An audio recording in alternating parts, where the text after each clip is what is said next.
Ladies and gentlemen, let's give it up for Will Little.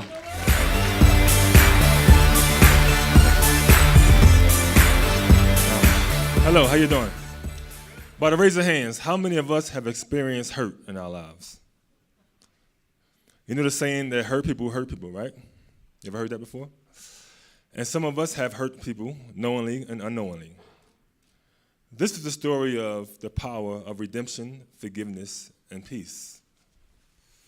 My mom was abused by my father, so she moved away from North Carolina to Philadelphia. And we was raised there. When I was a kid, and I would do bad things, my mother would beat me sometimes. And sometimes she would put an extra oomph in it, the beating. And I think it's because that I look just like my father, and I reminded her of my father, the man who hurted her at points. But still growing up, I knew I had to protect my family, my sisters and my mother. I was the only boy.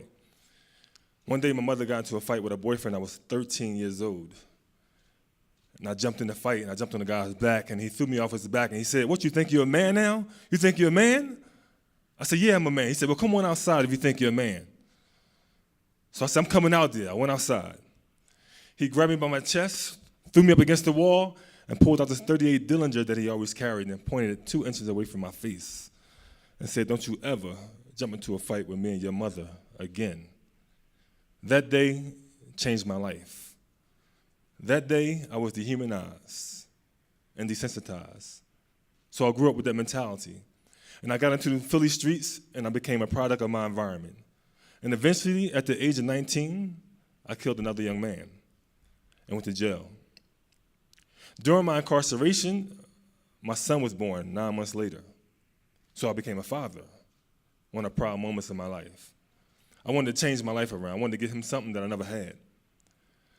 But I had this issue coming into the prison. The young man I killed, his father was locked up for 2 homicides. He was on the run for 13 years. He was a member of the Black Mafia. And he wanted to see me. So I was wondering to myself, how would I handle this? I'm trying to be a changed person. I don't want to go to jail for the rest of my life if I don't have to. But I got to deal with this situation. So I try to be empathetic. I try to put myself in his shoes, since I had a son now. What question would I ask the person if my son got killed? How would I go about that? How would I feel? Because I know the moment would happen when I would see this guy in his jail. And it happened. He walked on the block. I was playing chess. He walked up to my friend because he knew him. He asked him about me. My friend said, "There go Will right there." I looked him eye to eye. I stood up. He put his hand out. I put my hand out. He said, "Tell me what happened with you and my son." I'm thinking in my head that this person, the same person on the streets, he knows the street mentality. He took 2 lives, somebody's mother, somebody's son, somebody's brother. He should understand this already. So I didn't want to talk about it. So he started talking. He said, well, his friends told me this and his friends told me that. So I said, well, what his friends said is what happened. I left it at that. He said, "You know what? I forgive you."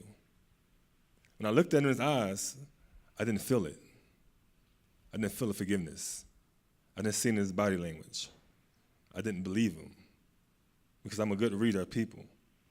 So I went on with my life and started transforming my life so I can be a better father to my son and a better man to the community and be an asset to the community once I left out of prison. I came home. I started doing the work in the community, started educating young men and women and adults about life and how you transform your life, how you navigate your life. And I got a write-up in the paper.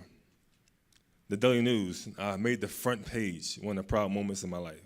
I told my story. The family members of the deceased read the paper. The ones who hated me, the ones who wish I was in jail for the rest of my life, the aunts, the sisters, the brothers. Then, a week later, the aunt came by the barbershop where I worked. She asked me to come outside. I walked outside. I thought she was a customer or the mother of a customer. And she said, "You know who I am?"